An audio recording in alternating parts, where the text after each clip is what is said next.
Zodiac, the silence of a killer. He wrote letters after he killed, and every time one of them reached the police, San Francisco stopped breathing. Summer 1969. The city was quiet, too quiet. Radios whispered static, and the wind brushed softly against half-open windows. Somewhere in that silence, a man decided to write his name into history. He killed and then smiled as he wrote a coded letter. The signature, Zodiac. Detective David Halloran held the letter carefully. The handwriting shook, yet every symbol seemed deliberate, a mind at work, not madness. It read, "I have killed again." Below it, a strange cipher, and the chilling calm of confidence. Halloran whispered to himself, "This isn't a murderer.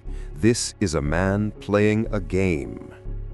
His first victims were Betty Lou Jensen and David Faraday, found in December 1968 on a dark road near Lake Herman.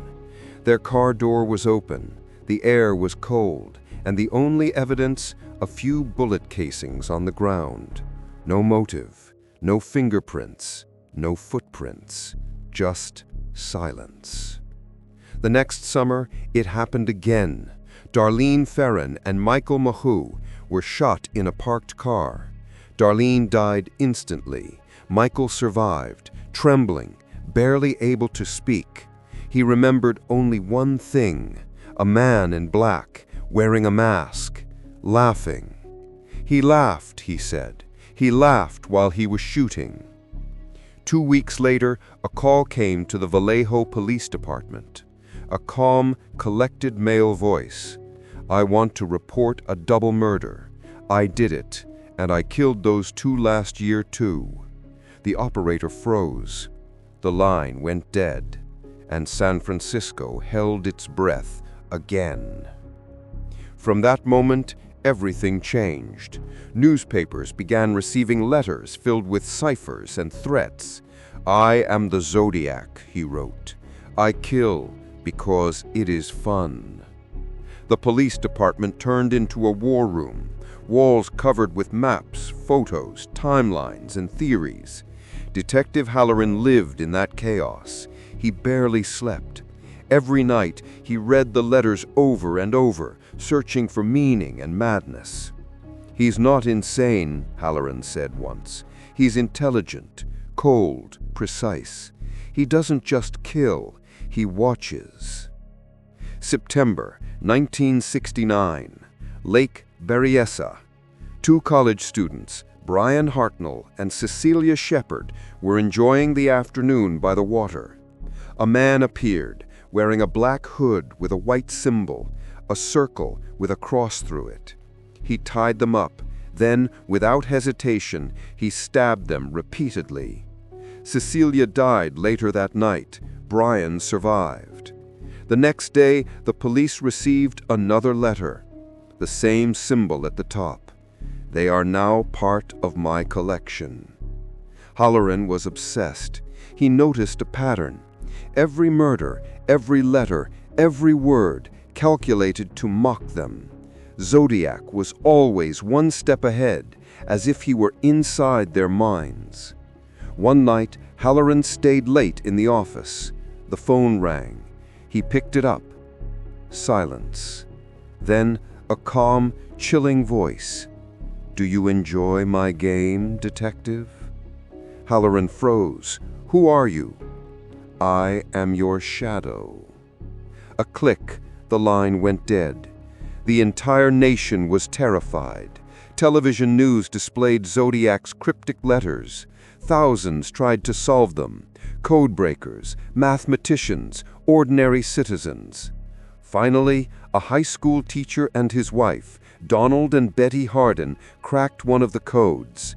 It read, "I like killing people because it's so much fun. It's more fun than killing wild game in the forest, because man is the most dangerous animal of all." But his name was missing. The killer had revealed his mind, but not his identity. Years passed, the murders slowed, the letters became rarer, and then in 1974, the last one arrived. "This is my farewell. I have stopped killing, but you will never sleep again." Detective Halloran retired soon after. He often sat alone in his small apartment, staring at the old maps and newspaper clippings. He could never stop thinking, why couldn't we catch him? Sometimes he would wake at night to the sound of wind against his window and swear he heard breathing behind the door. He always knew Zodiac was still watching. A new generation of investigators, new tools, DNA, AI, algorithms, all aimed at one question: who was Zodiac? Then one of the oldest unsolved ciphers was finally cracked. It said, "I have not stopped killing. I just changed. You don't know me, but I am among you." The message spread across the internet like fire. Some called it fake. Others whispered, "He's still alive." That same night in San Francisco, a young detective, Halloran's grandson, looked out his window and froze.